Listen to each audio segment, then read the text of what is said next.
We are about to dive into one of the most famous stories ever told, but we're going to look at it from an angle that might just change everything you thought you knew. So, let's do this. Let's try and forget the classic image of the serpent in the garden.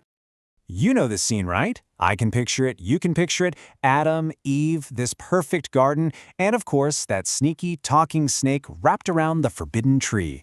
It's an image that's been with us for literally centuries. But hang on, what if the story isn't about some external, evil creature tricking humanity? What if the real problem was something else? Something, a lot closer to home. That's the mystery we're going to try and solve today. So, let's be honest, where did we even get this picture of a literal Satan-possessed snake? Well, for most of us, it actually has less to do with the original text and way more to do with centuries of art and literature. John Milton's epic poem Paradise Lost is a huge one. It basically created this dramatic backstory for Satan that has massively colored how we see this story today. But here's the thing. When you go back and look really closely at the source material, that classic, literal interpretation starts to show some pretty big cracks. I mean, the whole idea of a talking animal that's secretly a cosmic supervillain, it brings up some major questions that people have been wrestling with forever. So, let's explore a different path. And really, it all boils down to two very different ways of seeing this. On the one hand, you have the view we all know, an external monster, an outside force of evil. But the source material we're digging into today suggests something way more psychological, that the serpent is actually a metaphor for a battle that's happening inside the human mind.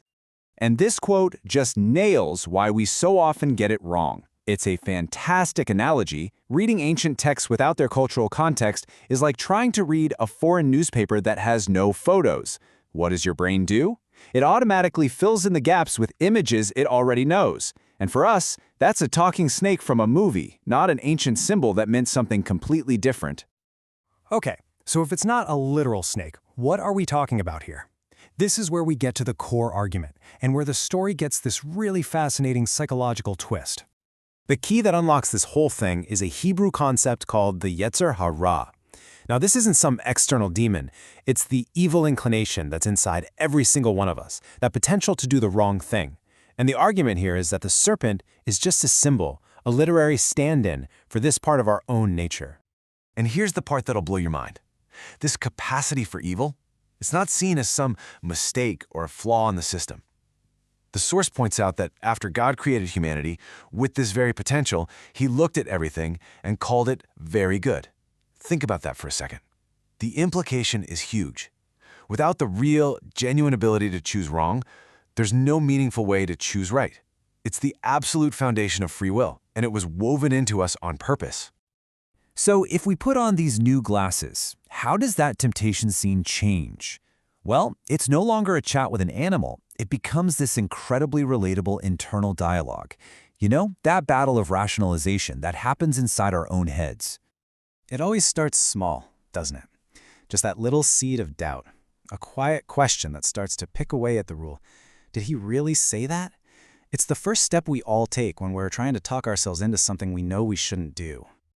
Okay, step 2 is exaggeration. The mind adds a little something to God's command, right? It makes the rule sound totally extreme and unreasonable. Oh, we can't even touch it. Because if you can make the rule sound absurd, it's way easier to just ignore it. And here it is, the final move, the checkmate. After testing that exaggerated rule, hey, I touched it and I'm fine, the justification is complete. The mind totally reframes God's protective rule. It's not a gift anymore. Now, it's a selfish plot to keep humanity down. And just like that, desire wins the argument against conscience. Now, thinking of the serpent as our own inner voice, that's a pretty powerful idea. But the source material throws another curveball at us. What if the adversary wasn't a metaphor at all? What if it was a person? Yeah, what if that whole adversarial force, the serpent, wasn't an internal monologue? What if it was actually Adam himself? Now that sounds wild, but the original text has some surprisingly strong clues pointing right in that direction. Let's just look at the evidence like a detective. The text says very clearly that Adam was with her the whole time. So, why the silence? Why didn't he step in? Then think about how later scripture says sin entered the world through one man, Adam. And when God shows up, who does Adam blame? Not some snake, he blames Eve. It really starts to build a case that maybe Adam was the subtle adversarial influence all along. But whether the serpent is an idea or a person, why a serpent? Why that symbol? Well, you have to remember who this story was for. For the original audience, fresh out of Egypt, the serpent wasn't just some scary animal. It was a powerful symbol of gods, of wisdom, of power. So the author was using an image they would immediately understand to communicate a really deep truth about human nature. So, after pulling this ancient story apart and looking at it from all these different angles, what are we supposed to do with it? Why does thinking about a thousands of years old story matter to us right now? Let's bring it all home. At the end of the day, whether you see the serpent as that voice in your head or as the subtle influence of someone else, the conclusion is pretty much the same. The story is not about some monster hiding in the bushes. It is a timeless story about the human condition. It's about our incredible ability to rationalize, to justify our wants, and to make choices that we know go against our better judgment. It's about that fight for integrity that happens inside every single one of us, every single day. And that leaves us with one last, pretty challenging question.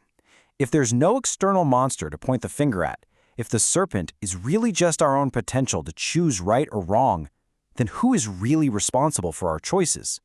The story forces us to stop looking at the garden and instead to take a good long look in the mirror.